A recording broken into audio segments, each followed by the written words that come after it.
সে ছিল এক মুকুটবিহীন রাজা। হাজারো আঘাত আর ইনজুরির পরেও বারবার ফিরে এসেছিল আমাদের জন্য।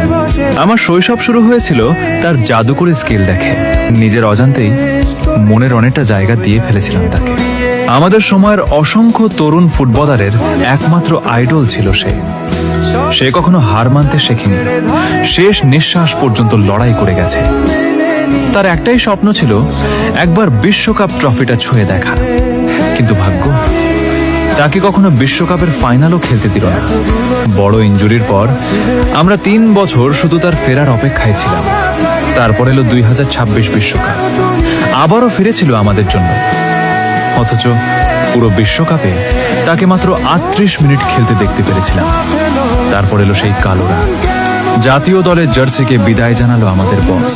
তাকে চোখের পানিতে বিদায় দেওয়া ছাড়া আমাদের আর কিছুই করার ছিল না।